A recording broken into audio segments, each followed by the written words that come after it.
বেশ ১ মাস আগে অনেকগুলো মুরগি কেনা হয়েছিল। মুরগিগুলো প্রায় সব খাওয়া শেষ হয়ে গেছে। বাট এক টুকরা মুরগি আমার ফ্রিজের এক কোণায় পড়েছিল, সেটাকে খেয়াল করা হয়নি।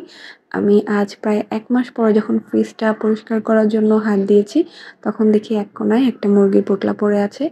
আর এখনকার মুরগি তো এমনি স্বাদ লাগে না, যখন আনা হয় তখনই রান্না করলে স্বাদে একটু গরমিল থাকে। আর ১ মাস আগে যদি ফ্রিজে এরকম রাখা হয়, তাহলে সেই মুরগির স্বাদের কী অবস্থা হবে সেটাই আপনাদের জানতে কারো বাকি নেই। তবে এই মুরগিটাকে আমি এত সুন্দর করে মাত্র ২ টা ইনগ্রেডিয়েন্টস বেশি দিয়ে রান্না করব, যাতে তার স্বাদ ১ গুণ না ১০ গুণ বেড়ে যাবে। মুরগির ভিতর থেকে কোনো স্মেল আসবে না যে এতদিন ফ্রিজে ছিল, এবং মুরগিটা খেতে ট্রাস্ট মি অনেক অনেক অনেক মজা লাগবে। আপনারা জাস্ট আমি যে টিপস অ্যান্ড ট্রিক্সগুলো ফলো করেছি সেভাবে করবেন।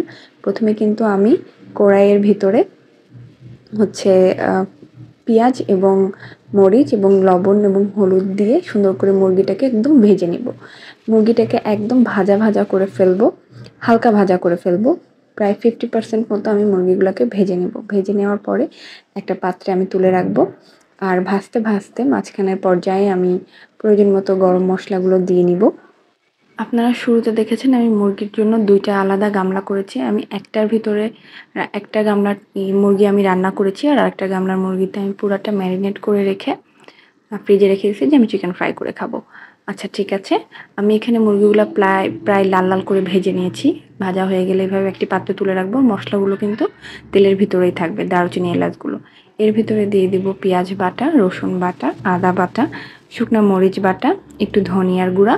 ব্যাস এই মশলাগুলো দিয়ে একদম সুন্দর করে কষিয়ে নেব। তার মানে কিন্তু মুরগির প্রত্যেকটা মশলাই আমার এখানে দেওয়া শেষ, এবং আমি সুন্দর করে মশলাটাকে কষিয়ে নেব। জিরা বাটা, লবণ স্বাদ মতো, হ্যাঁ, তারপরে হলুদ। এভাবে নেড়ে নেড়ে হালকা করে একটু পানি দিব, পানি দিয়ে মশলাটাকে সুন্দর করে কষিয়ে নিব।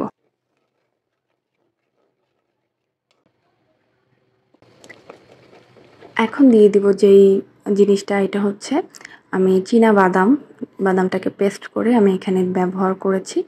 আপনারা অবশ্যই বাদাম বাটাটা এখানে ব্যবহার করবেন। ও আর একটা কথা, আমি এখানে ১ স্লাইস পরিমাণ লেবুর রসও ব্যবহার করেছি। মশলাটাকে একদম ভাজা ভাজা করে আমরা কষিয়ে নিব, বিকজ আমাদের মুরগি কিন্তু প্রায় 50% এর থেকে বেশি ভাজা ভাজা হয়ে নরম হয়ে গেছে। আমরা মশলাটাকে ২ বার করে সুন্দর করে কষিয়ে নেব।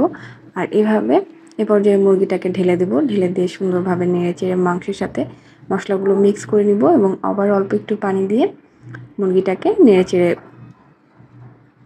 কষিয়ে নিব। আর একটা যে উপাদান দিব সেটা দেখার জন্য অপেক্ষা করেন।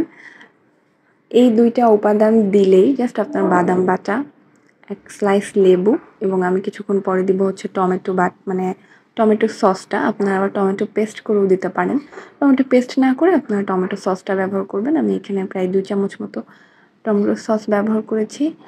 বিশ্বাস করেন, এই ২ টা জিনিস বাদাম বাটা, টমেটো সস দেওয়ার কারণে আমার মুরগির ভিতরে যে এতদিন ফ্রিজে ছিল, মুরগিটার কোনো গন্ধ ছিল না। মানে মুরগিটার আমি একদম ঝোলগুলা একদম মাখো মাখো রান্না করেছি, ঝোল রান্না করিনি।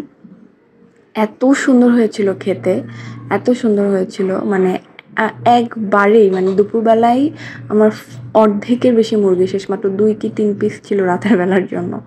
এত টেস্ট হয়েছিল, বিলিভ মি। আপনারা এইভাবে রান্না করে দেখবেন, অনেক ভালো লাগবে খেতে।